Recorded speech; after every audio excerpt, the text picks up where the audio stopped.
Thank you very much. I just want to start off by thanking the organizers of the seminar for this opportunity to come here and represent the World Digital Library. But I also want to mention that I'm a librarian, as you may have gathered by profession. I studied librarianship many, many years ago. And during our studies, we read a lot about the Library of Congress, about Biblioteca, Alexandria, and this is indeed a dream come true for me. I know that many of you, many speakers have said that, but this is really indeed a dream come true, because as we were reading and we're studying, these are great libraries, and you really want to be associated with them. And here it is, as you can see in the program, I'm representing the Library of Congress. And where am I representing it? At Biblioteca Alexandria. So this is wonderful for me. Thank you. I'm really excited about it. But anyway, I'll be talking to you about the World Digital Library.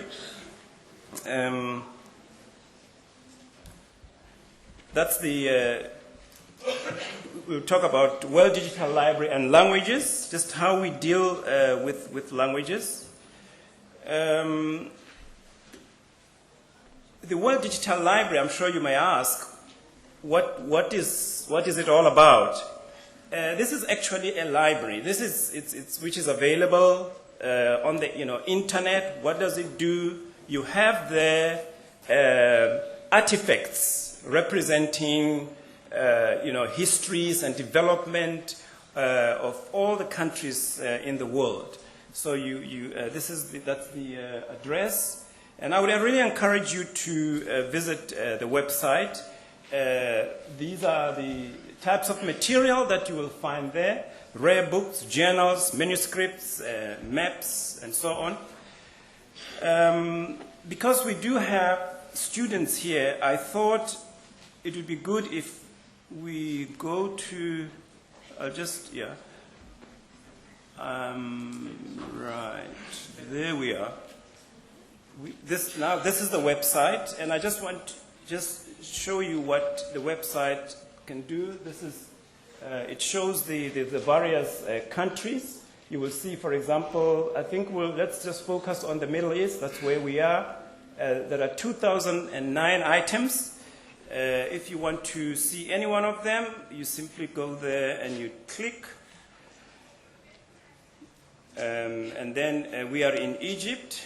So we go, Egypt has 57 items on the World Digital Library. And I'll just take the first one. Now what you have, this is an artifact that has been digitized. And on the right, you've got the description. And further down, you've got the metadata.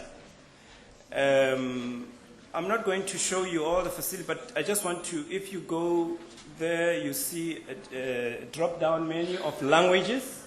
So you can read that description in any of the languages that you choose. Let's choose the first one, which is Arabic.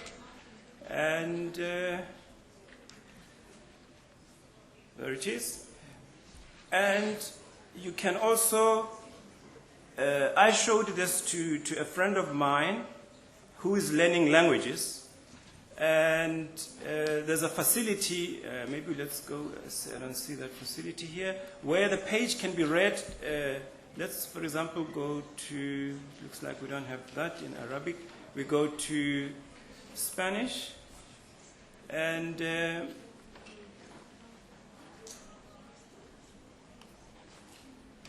right.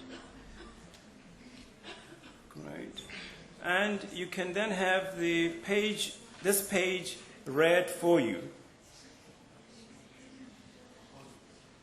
Sorry, the sound is...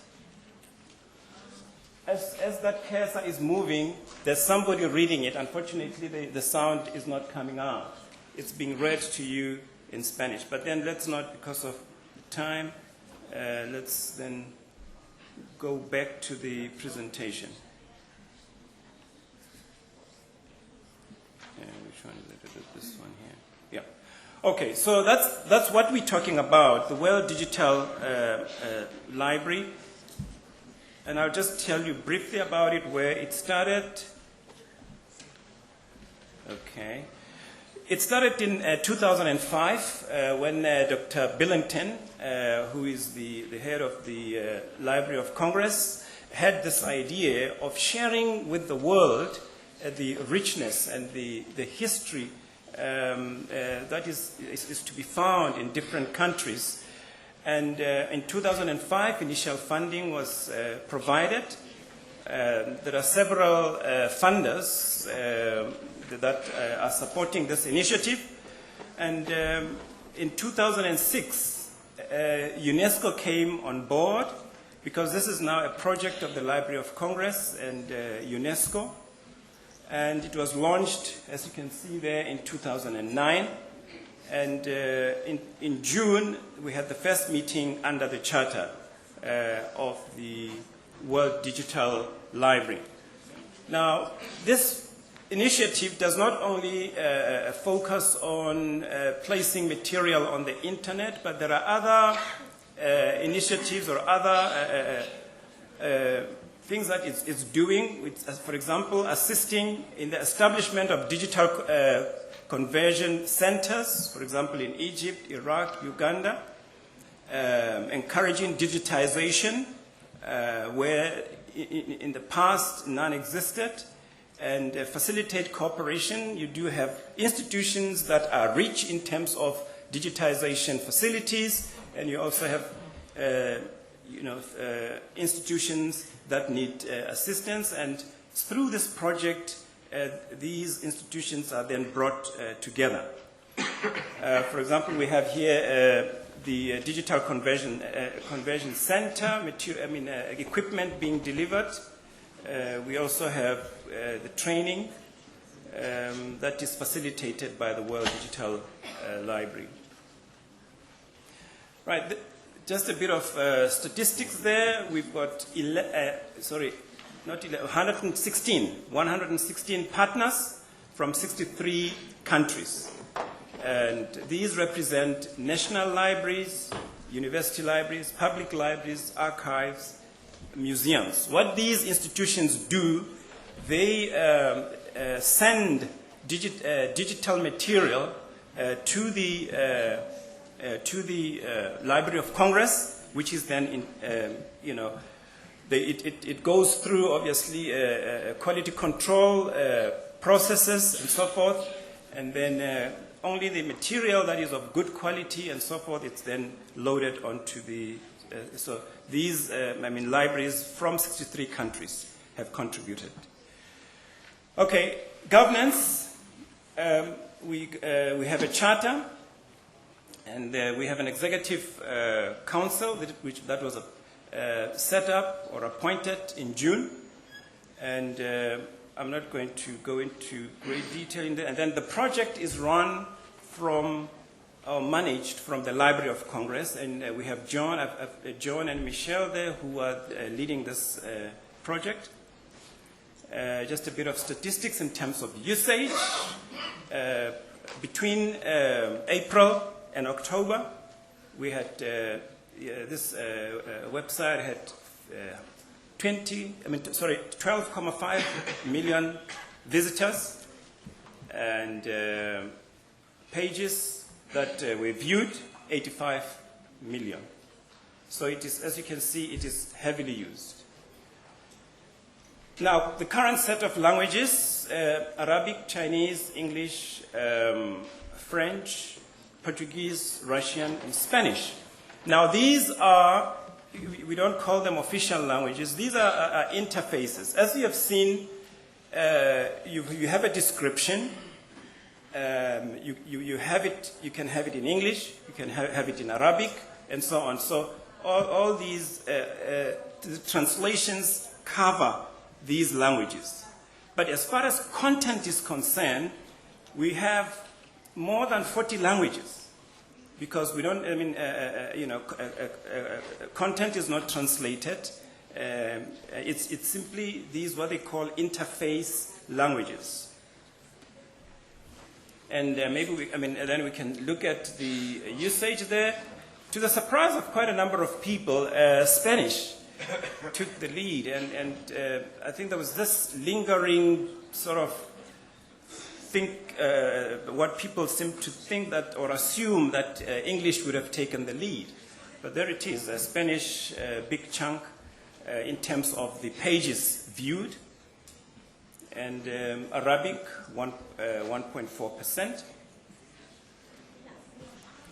And this is a graph shows the trend. You can see Spanish going way up there, and English kind of stabilizing.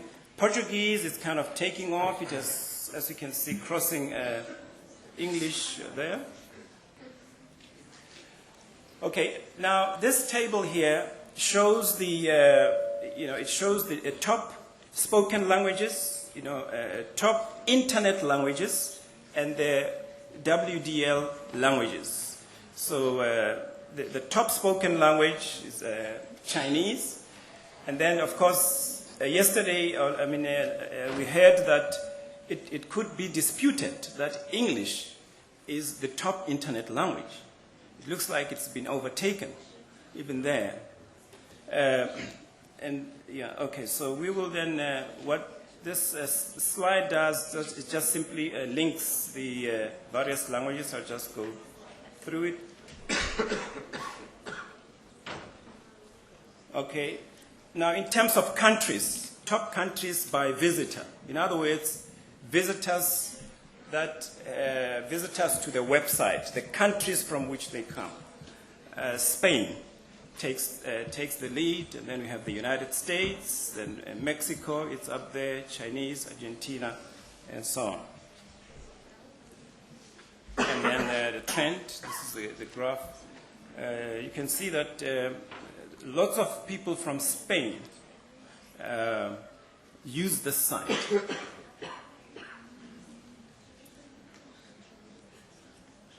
And then the top external search engines referring traffic to this, you can see Google takes the lead there. And then top searchers on the, top searches on the World Digital Library site. This is in terms of content. Okay, and then, now what is it that we translate? We translate 4 things: the site, navigation, information about the project, metadata, including description, and then curator video, transcripts. So every item that is submitted has to be translated according to this framework. And then it's translated into the 7 languages. So everything before it appears on the, before it's uploaded, the translation has to have happened. And then how is the translation done?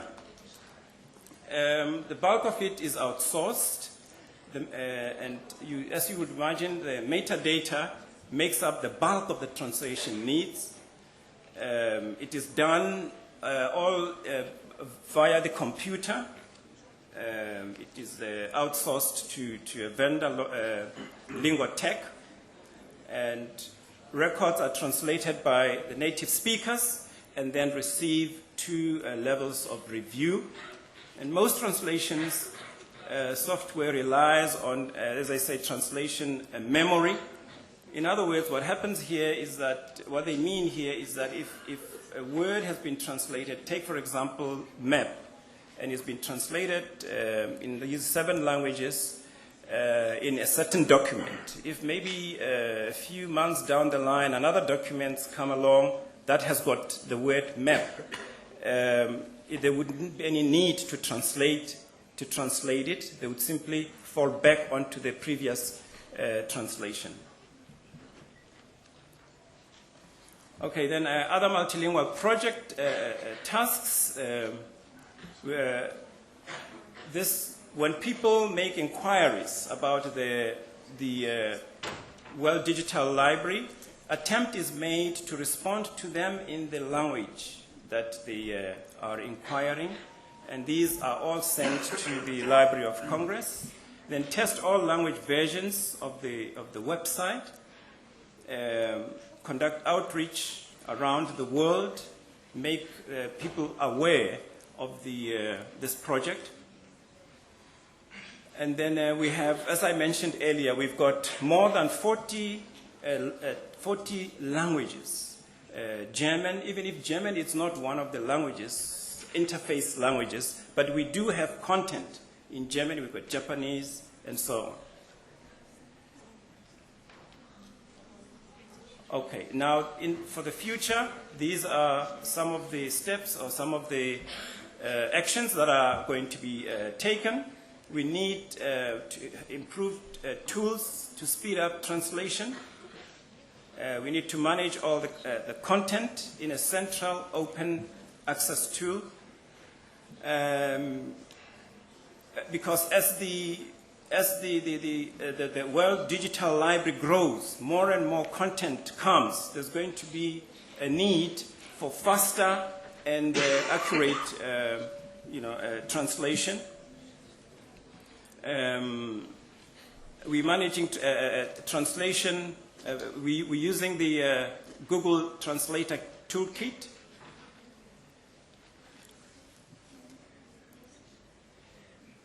Okay. So these are, sorry, I just, because of time here, I want to stick to the 13 minutes quickly. I'm skipping. Okay. I think some of the things can come up during the question time. And then adding interface languages. I think this is a project that, something that we're going to pay serious attention to so that we can increase the number of the 7 languages. There are several issues that need to be looked into here. For example, we need to set up a policy which has to be accepted by or accepted by the Executive Council. In order to decide, how do you then include these languages? Ideas have come up that we could focus on languages spoken by large numbers of people, for example, Hindi, German, Japanese. Then of course, the whole issue of resource consideration, cost and sustainability, trade-offs between adding content and adding languages. So because of resources. As you have seen, each item that is sent through has to be translated into 7 languages. You've got to have people reading the description in 7 languages, so you need resources and so forth. So there are all those things that need to be taken into account. The